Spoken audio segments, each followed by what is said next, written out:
Very good evening to all of you. इस question में आपको बोला गया है the temperature of 54 gram of water is raised from 15 degree Celsius to 75 degree Celsius at constant pressure. और यहाँ पे आपको क्या बताना है, the change in enthalpy of the system.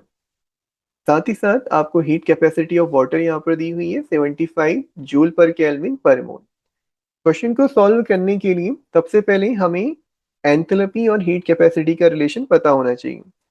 तो क्योंकि यहाँ पे चेंज इन एंथैल्पी आपको पूछा गया है, तो change in enthalpy delta H, इसकी जो वैल्यू निकल के आती है वो होती है एन सी पी, साथ में यहाँ पे डेल्टा टी। अब डेल्टा एच इक्वल टू क्या है, N C P delta T. इसे हम लोग जब सॉल्व करेंगे तो सॉल्व करते समय एन की वैल्यू सबसे पहले हमें फाइंड आउट करनी होगी। एन की वैल्यू फाइंड आउट करने के लिए हमें दो वैल्यूज रिक्वायर्ड होती हैं, एक वेट इन ग्राम और दूसरा मॉलिक्यूलर वेट। तो यहाँ पे वेट इन ग्राम हमें दिया हुआ है 54 ग्राम। इसे हम डिवाइड करेंगे मॉलिक्यूलर वेट से। वाटर का जो मॉलिक्यूलर वेट होता है वो होता है 18। तो सॉल्व करने पे एन की वैल्यू आ गई 3। अब एन की वैल्यू हमें मिल गई है। एन की वैल्यू के बाद हम लोग क्या फाइंड आउट करेंगे, delta T. Delta T find out करने के लिए पहले हम लोग ये जो टेम्परेचर हमें दिया हुआ है इसे केल्विन में कन्वर्ट करेंगे। केल्विन में कन्वर्ट करेंगे, टी वन की वैल्यू क्या आ जाएगी, 15 डिग्री सेल्सियस ही हमें दिया हुआ है। 15 डिग्री सेल्सियस का मतलब है 15 plus 273, which is equal to 288 kelvin. इसी के साथ अगर हम T2 की बात करें तो T2 हमारे पास कितना है, 75 डिग्री सेल्सियस। सॉल्व करेंगे 75 plus 273, which is equal to 8 4 and यहाँ पर 343 48 केल्विन। तो 348 माइनस कितना आ जाएगा यहाँ पे, 288 केल्विन। सॉल्व करने पे हमारे पास जो वैल्यू निकल के आएगी वो हो जाएगी 60 केल्विन। सीपी हमें पहले से दिया हुआ है, तो डेल्टा एच की जो वैल्यू है कितनी बनेगी हमारे पास में, 3 इंटू सीपी की वैल्यू है 75 और डेल्टा टी हमारे पास में है 60। सॉल्व कर लो इसे। सॉल्व करने पे आपके पास जो आंसर निकल के आएगा 3 इंटू 60 इंटू 75 आपका हो जाएगा 4500। 45 इंटू 3 होता है 135। ये आपका आ रहे हैं जूल में, किलो जूल में कन्वर्ट करने के लिए आपको 1000 से इसे डिवाइड कर रहे हैं। तो वैल्यू आ जाएगी 13.5 kilo joule, option number B. Second question पे आ जाते हैं। सेकंड क्वेश्चन में आपको बोला गया है temperature of 1 mole of gas is increased by 1 degree Celsius at constant pressure. आपको बताना है इस केस में वर्क डन कितना होगा, the work done will be. तो जब वर्क डन की हम लोग बात करते हैं, हम लोग फर्स्ट लॉ ऑफ थर्मोडायनेमिक्स की ओर जाते हैं। फर्स्ट लॉ ऑफ थर्मोडायनेमिक्स में क्या कहते हैं, delta U equal to Q plus W. अब हमें बोला गया है कांस्टेंट प्रेशर, तो कांस्टेंट पी पे हम इसको लिख सकते हैं delta U heat at constant P plus यहाँ पे क्या आ जाएगा, W. Heat at constant P is equal to क्या होता है, delta H, change in enthalpy. यहाँ से हम लिख सकते हैं delta U minus delta H equal to work done W. और हम इसे लिख सकते हैं delta H minus delta U equal to minus W. Delta H की वैल्यू अभी हमने देखी थी, क्या निकल के आई थी, N C P delta T. Delta U की जो वैल्यू है ये रिजेंबल करती है किसके साथ, डेल्टा एच के साथ में, बस चेंज ये है। डेल्टा एच के केस में हम लेते हैं heat capacity at constant pressure, और जब हम बात करते हैं डेल्टा यू की तो यहाँ पे आ जाती है heat capacity at constant volume. Equal to क्या है हमारे पास, माइनस डब्ल्यू। इसे हम मॉड में ले सकते हैं, work done by the system, work done on the system. हम डब्ल्यू की वैल्यू निकाल रहे हैं क्योंकि हमसे वर्क डन पूछा हुआ है। तो either positive negative, work done on the system है तो positive, work done by the system है तो फिर क्या हो जाता है, वो नेगेटिव हो जाता है। यहाँ से एन हमारा कॉमन आ गया, डेल्टा टी हमारा कॉमन आ गया। जो बच जाता है अंदर वह है C P minus C V equal to minus W. N की वैल्यू हमें दी हुई है 1 मोल, डेल्टा टी हमें दिया हुआ है 1 डिग्री सेल्सियस का इंक्रीजमेंट। अब ये 1 डिग्री सेल्सियस में ले लो या 1 केल्विन में ले लो, डिफरेंस है तो डिफरेंस चाहे आपका 1 डिग्री सेल्सियस आ रहा हो अगर मैं केल्विन में भी बात करता हूँ डिफरेंस की, तो डिफरेंस मेरी नंबर में वैल्यू 1 ही निकल के आएगी। इससे पहले वाले क्वेश्चन में जैसे मैंने केल्विन में कन्वर्ट किया तो वैल्यू आई 60 केल्विन। अगर आप नहीं कन्वर्ट करते डिग्री सेल्सियस में भी वो वैल्यू कितनी आती है, 60 डिग्री सेल्सियस। तो डिफरेंस क्या हो रहता है, चाहे डिग्री सेल्सियस में ले लो चाहे केल्विन में ले लो, उस वैल्यू में कोई फर्क आपको देखने को नहीं मिलेगा। तो ये वैल्यू आपकी हो गई 1। तो आपके पास बचता है Cp minus Cv equal to यहाँ पे माइनस डब्ल्यू, और Cp minus Cv for an ideal gas हम लोग क्या लिख लेते हैं, R। तो ऑप्शन नंबर ए इस केस में क्या हो जाते हैं, करेक्ट हो जाते हैं। इसके बाद आते हैं third question. Calculate Q, W, delta U and delta H for the reversible isothermal expansion of 1 mole of ideal gas at 27 degrees Celsius from a volume of 10 dm cube to a volume of 20 dm cube। अब इस case में आपको चार value find out करनी है। एक है Q, दूसरी है W, तीसरा है डेल्टा U और फोर्थ है डेल्टा H। कैसे फाइंड आउट करेंगे, सबसे पहले जो जो टर्म्स यहाँ पर दिए गए हैं, जो वर्ड यहाँ पर लिखे गए हैं, उनको आपने फोकस करना है। पहला लिखा हुआ है रिवर्सेबल, दूसरा लिखा हुआ है आइसोथर्मल, तीसरा लिखा हुआ है एक्सपेंशन। जैसे ही हमें आइसोथर्मल दिखता है, आइसोथर्मल का मतलब होता है कि यहाँ पे जो टेम्परेचर है वो क्या होगा, कांस्टेंट होगा। ठीक है, यहाँ पर टेम्परेचर कांस्टेंट होगा तो डेल्टा टी की जो वैल्यू है वो कितनी आ जाएगी, डेल्टा टी इक्वल टू 0 आ जाएगा।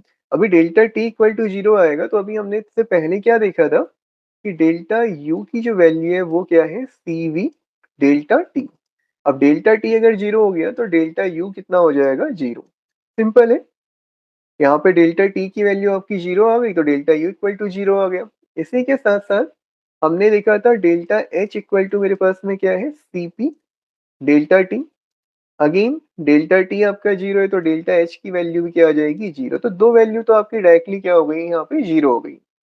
इसके बाद जब हम लोग बात करते हैं वर्क डन, तो वर्क डन हमारे पास जो W की वैल्यू है, इसको जब हम लोग कैलकुलेट करेंगे तो W इक्वल टू, इसको पूरा जब हम लोग सॉल्व करते हैं तो यहाँ पे हमारी वैल्यू निकल के आती है minus N R T L N V two upon V one. अभी वैल्यू किस तरीके से निकल के आती है उसको भी हम लोग इजीली समझ सकते हैं, क्योंकि अगर हम लोग यहाँ पर देखें तो वर्क डन जो हम लोग देखते हैं, W की जब हम लोग बात करते हैं तो डी डब्ल्यू इक्वल टू क्या होता है, माइनस पी डी वी। ठीक है, यहाँ से डी डब्ल्यू इक्वल टू मेरे पास क्या है, माइनस पी डी वी। अब आइडियल गैस के लिए जो हम लोग इस कंडीशन को रखेंगे, क्योंकि यहाँ लिखा हुआ है आइडियल गैस, तो आइडियल गैस के लिए हम लोग पी की वैल्यू को क्या लिख सकते हैं, minus R T upon V. R T upon V D V, यहाँ पर क्या है, डी डब्ल्यू। देन हम इसे इंटीग्रेट कर देंगे, डी डब्ल्यू इक्वल टू क्या आ जाएगा, डी डब्ल्यू इक्वल टू मेरे पास यहाँ पे minus R T upon V साथ में डी वी। इस पूरी इक्वेशन को सॉल्व करने पे अंडर द प्रॉपर लिमिट्स, यहाँ पे हम लोग वॉल्यूम की लिमिट रखेंगे, क्योंकि डीवी मेरे पास क्या है, ये वॉल्यूम में जो चेंज है उसके रिस्पेक्ट में हम लोग इंटीग्रेशन कर रहे हैं। आर और टी, यहाँ पर भी आर और टी मौजूद है, और एन जो है अगर नंबर ऑफ मोल्स 1 से ज्यादा है तो उस केस में हम यहाँ पे क्या लिख सकते हैं, एन आर टी। यहाँ भी हमारा एन आर टी आ जाएगा, अगर 1 मोल है तो एन की वैल्यू हमारी 1 होगी। तो ये एन आर टी तो आपको सिमिलर दिखाई दे रहे हैं। इसके अलावा डीवी अपॉन वी जब आप करोगे तो डीवी अपॉन वी के लिए जो इंटीग्रेशन निकल के आता है वो निकल के आता है एल एन वी, जो यहाँ पे एल एन आपका क्या आ रहा है, V two upon V one आ रहा है। तो ओवरऑल ये इंटीग्रेशन की हेल्प से आप इस इक्वेशन तक पहुंचते हो, W equal to minus N R T L N V two upon V one. इसके बाद आपको कुछ नहीं करना है, यहाँ पे जस्ट आपको इंटीग्रेट करना है N R T then integration D V upon V within the limit V one से V2, और ये dw का इंटीग्रेशन क्या हो जाएगा, W। तो W equal to minus N R T V one से V2 की limit dv upon v। Solve करने पे dv अपॉन v का इंटीग्रेशन होता है ln v, लिमिट लगाओगे तो आ जाएगा ln v2 अपॉन v1। तो ये इक्वेशन आपको याद रखनी है। नीचे जो मैंने लिखा हुआ है ये आपको याद नहीं करना है, ये बस पता होना चाहिए कि W की वैल्यू आपकी कहाँ से निकल के आ रही है। ठीक है, तो इसके बाद अब हमारे पास जो वैल्यूज हैं उनको हम इस इक्वेशन में पुट कर लेते हैं। क्या क्या वैल्यूज हमारे पास में है, हमें दिया हुआ है n which is equal to 1। इसके अलावा हमें क्या दिया हुआ है, r आर हमें दिया नहीं है लेकिन आर अंडरस्टूड है। आर हम कितना ले लेंगे यहाँ पे 8.314। इसके अलावा जो टेम्परेचर है, टेम्परेचर हमें दिया हुआ है 27 डिग्री सेल्सियस। 27 डिग्री सेल्सियस का मतलब क्या होता है, 300 केल्विन। और ये हमारे पास नेचुरल लॉग है, इससे पहले कॉमन लॉग में हम कन्वर्ट करेंगे एंड फिर वॉल्यूम की वैल्यू यहाँ पे पुट कर लेंगे। तो W इक्वल टू आ जाएगा -1 into 8.314 into temperature which is equal to 300 kelvin. आपको केल्विन में ही लेना है टेम्परेचर। इसके बाद नेचुरल लॉग को आप कन्वर्ट करोगे कॉमन लॉग में, इसके लिए आपको 2.303 से इसे मल्टीप्लाई करना होगा। फिर लॉग V2 की जो वैल्यू है वो कितनी है 20, और यहाँ पे V1 की वैल्यू कितनी है 10। इस इक्वेशन को जब आप सॉल्व करोगे तो सॉल्व करने पर आपको ये कैलकुलेट करना है खुद से। यहाँ पे -8.314 इंटू 300 इंटू 2.303, और यहाँ से जीरो कैंसिल हो गया। लॉग 2 ये आपका बन रहा है। लॉग 2 की वैल्यू आपको याद रखनी है 0.3010 ये वैल्यू होती है।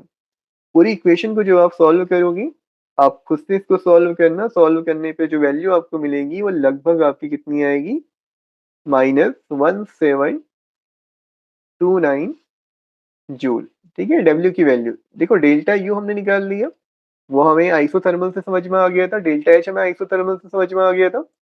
डब्ल्यू आप कैलकुलेट करोगे, कैलकुलेट करने के लिए कौन कौन से टर्म्स यहाँ पे यूज हो रहे हैं वो मैंने आपको बता दिए। इसके बाद एक और वैल्यू रह जाती है, वह है यहाँ पे क्यू। इसे आप कैसे निकालोगे, फर्स्ट लॉ थर्मोडायनेमिक्स से आपके पास में क्या है, delta U equal to Q plus W. Delta U की वैल्यू आपकी 0 है, ये आपने पहले ही निकाल ली है। यहाँ से आपका आ जाएगा क्यू प्लस डब्ल्यू, और डब्ल्यू और क्यू के बीच में क्या रिलेशन बन जाएगा, क्यू आपका जो है अपोजिट साइड में चला जाएगा तो वो माइनस में आ जाएगा। हम इसे लिख सकते हैं W equal to minus Q, या फिर Q इक्वल टू हम क्या लिख सकते हैं, -W। तो जो भी हमारी W की वैल्यू आ रही है, Q की वैल्यू क्या होगी, उसके सिमिलर होगी, लेकिन साइन क्या होगा, अपोजिट होगा। तो Q इक्वल टू आ जाएगा 1729 जूल। तो ये आपकी थर्मोडायनेमिक्स के 3 क्वेश्चन हम लोगों ने आज कवर किए। ऐसे ही अगर बाकी क्वेश्चंस पे भी आपको डाउट है तो आप लोग कमेंट सेक्शन में कमेंट कर सकते हो, हम उसे अगली क्लास में सॉल्व कर लेंगे।